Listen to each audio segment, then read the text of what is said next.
Hi everyone, I'm back to share some important and truthful information with you, partly because I've been encouraged to do so and partly because of the success of the last video. And now I believe not only we can do more, but we have to do more. So this is why. Since the last video that I did, I've been listening to experts in the field of government takeovers.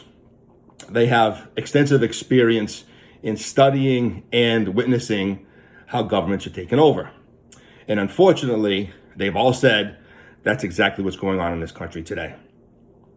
Now, on the good news part of it, since they've done such extensive studies and witnessed what's gone on in other countries, they also know what's happened with those countries that have successfully saved their democracies. And it's one simple thing. The oppositional voice is very strong and loud. So with that said, I have some more bad news to share with you, unfortunately. In the right-wing arena, on their collective platforms, whether it's social media or podcasts, basically they're getting about 300 million views. While on the other side, we're only getting 60 million views. Now, to put that in perspective, let's say you went to a basketball game and the final score was your team lost 100-20. Would anybody consider that to be close? No, that's an ass kicking. And based upon what the experts said is the solution to stopping a government from being overthrown, that our voices have to be collectively loud, I'm proposing to start an online community of truth seekers. And there's one responsibility for everybody that's in the community, and that's to share this video and, more importantly, the truth that's within it. So let me kind of tell you a little bit about the truth and what I want to share. It's basically impactful for all of us every day in our lives, and it drives our elections. And unfortunately, 60% of you believe the opposite is true. So before I get to that, I want to kind of introduce myself and talk a little bit about history. So for those of you who don't know me, hi, I'm Rocco. And why I'm driven to help is that I have a passion for principles. I call them the principles of leadership, and I have two that I want to share with you today. The first principle is seeking the truth. I guess I don't have to explain any more than that. That's what the whole purpose of this community is, to seek the truth. And then apply the second principle, which is to share what I have found and create open, honest conversation. So let me give you an example. In my professional life, I'm a home inspector, and I apply these principles every day to my services. So if you go look at the reviews that I've gotten, you're going to see one simple thing. They say something in the terms of, I take the time to communicate in very simple terms the truth about the deficiencies that I've seen. Now they know that, and the reason they're saying that is because when I communicate with them prior to the inspection, I tell them I have one simple goal, and that's to educate them so that way they can make an informed, confident decision. And that applies here today. I'm trying to seek the truth, and now that I've found the truth, I want to share it with you and make sure that I help you to be able to make future informed, confident decisions.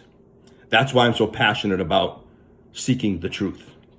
Speaking of the truth, let's go talk about a little bit about history, and specifically the right-wing history.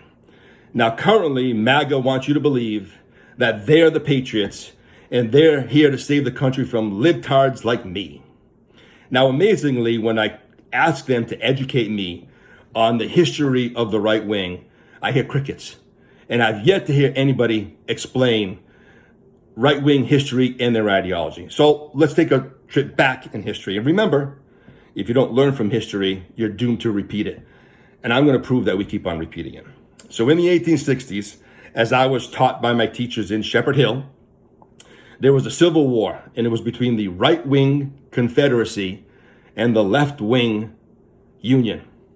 Now, my understanding is that the right wing was fighting for hierarchy and power because they wanted to keep them their slaves, their property, and didn't want to give it up. While on the left side, they were fighting for their ideologies with some leader. Oh God, this is embarrassing. Oh, that's right, Abraham Lincoln. They, in turn, were fighting for people's freedom and equality. I think I got that right.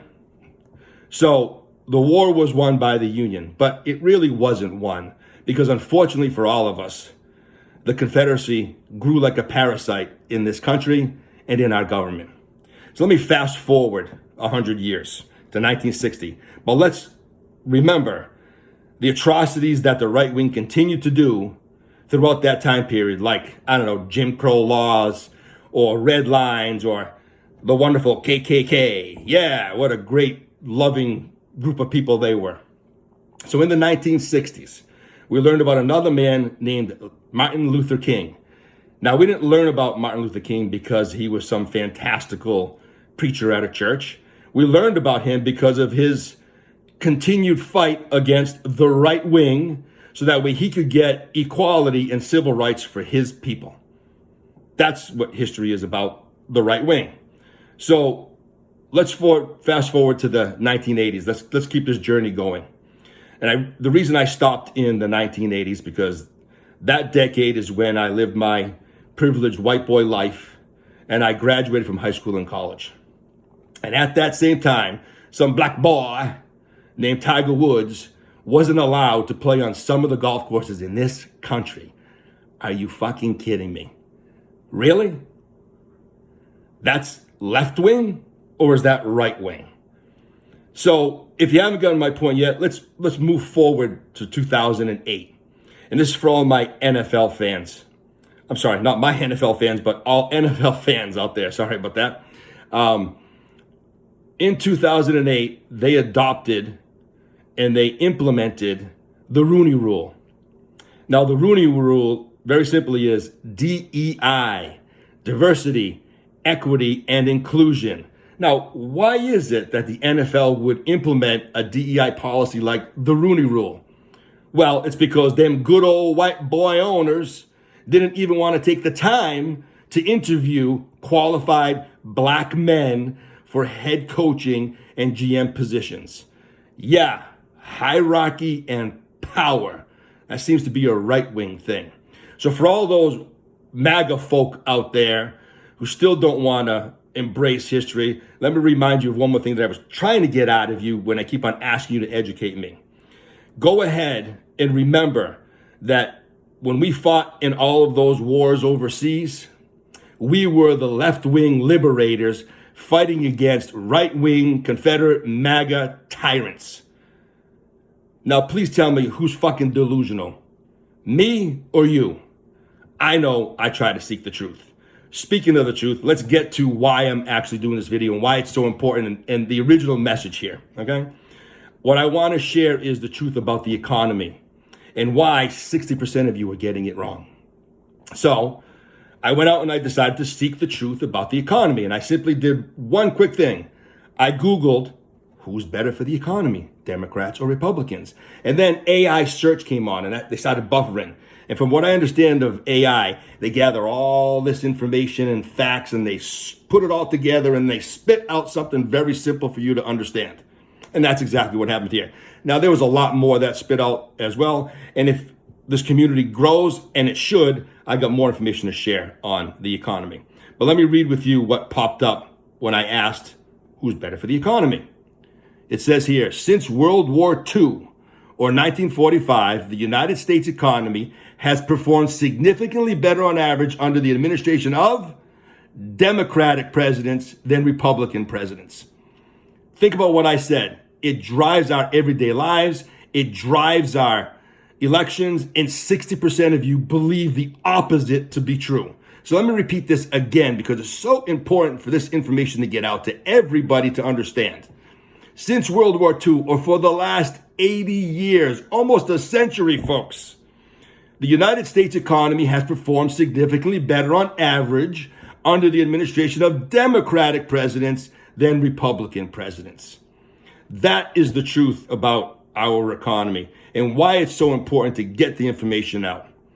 Now, let me say this to Democrats, and I'm going to quote Ricky Bobby here. With all due respect, you guys are dumb asses. You have such an inability to communicate very simple truths, and you allow the Republican Party to steal such an important narrative that is yours and you should be owning it.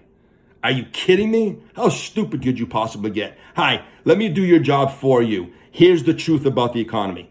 And to all my Republican friends, please accept this to be true. And take a look and fact check me if you don't think I'm telling you the truth. But here's one important thing I'm asking of all my Republican friends.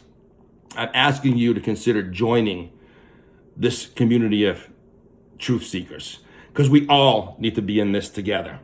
So let me leave you with one last thing. Remember earlier I had said something about a basketball game and imagine your team losing 120? Well, forget about that analogy.